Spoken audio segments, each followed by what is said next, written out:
The gentleman from Texas, Mr. Goodin. Thank you, Mr. Chairman.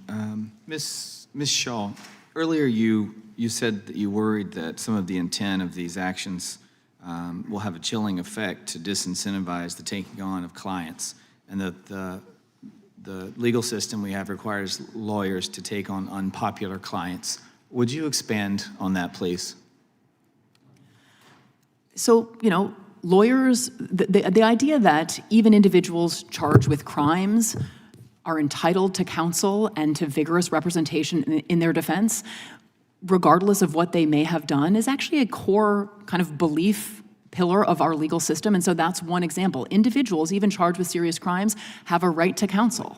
So I guess one of the things that I struggle with is after the 2020 election, one of the groups that comes to mind is the 65 Project, which is a legal activism campaign seeking to disbar and discredit Trump-affiliated lawyers who worked on lawsuits supporting Trump's attempts to question the 2020 election. They're a dark money group, and I don't recall my colleagues or you speaking out against this. And in fact, there were attorneys that were disbarred for representing their client. Now, sure, there's folks in this room that didn't agree with them, but one of the things you said during that time was, quote, there need to be serious social, professional, and reputational kinds of sanctions if we want to disincentivize this kind of conduct. And I think this kind of conduct is perhaps taking on a client that supports a belief that maybe is not popular. And I really hope that we'll get away from this lawfare. And that's something that was prevalent over the last 4 years throughout this campaign, and now we're seeing it from this judiciary.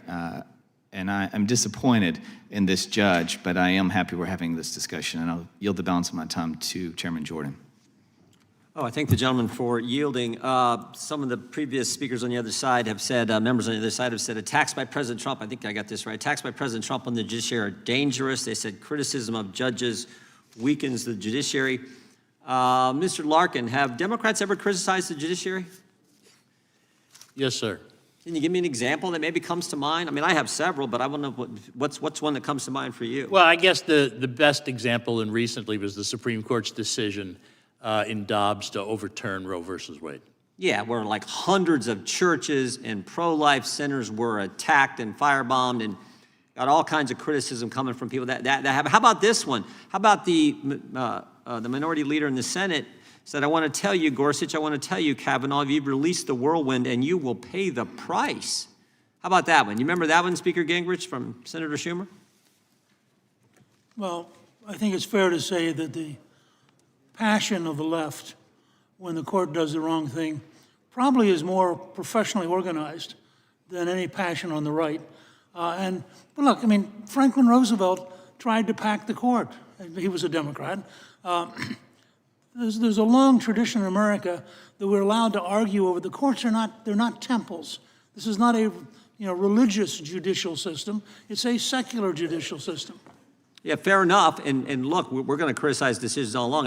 We're getting it one way. This goes both ways. Both sides have criticized the courts, criticized decisions. We're allowed to do that in this country. That's the way it works.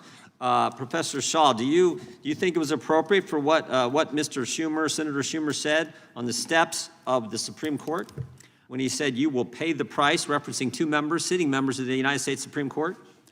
I think he should have phrased it differently. I'm sure he feels the same way. What about the Dobbs leak? What do you think about that and some of the comments that were made after that decision was leaked? Do you think that was good? I'm not sure what comments you're talking about. That there were very, very sharp criticism of Justice Alito's opinion in Dobbs. I think that's perfectly healthy, yes. I think we had a member said that there should be impeachment for the decisions that happened after the Dobbs decision. There should be impeachment of one of the Supreme Court justices. A member of Congress said that. Do you think that's appropriate? Impeachment rhetoric is something that we have seen from time to time. I guess I'm not categorically opposed to talking about it. I think introducing resolutions, as we've seen, has been a significant escalation. And of course, it would depend on why. I mean, I think there was serious discussion of impeachment of several sitting Supreme Court justices over ethics matters in the last few years. I don't think there's anything unhealthy about those discussions. It's okay to talk about impeaching Supreme Court justices. It's okay to add 4 associate justices to the Supreme Court, and you had no problems with the comments made after the Dobbs leak. Is that your testimony? You know, I'm sorry, I'm not sure what specific comments you're talking about, but criticism of the substance of the Dobbs ruling, I have no problem with that. Okay, I yield back. The witnesses have been very kind, and there are more people that want that kindness. So with that, we'll take a 5-minute recess.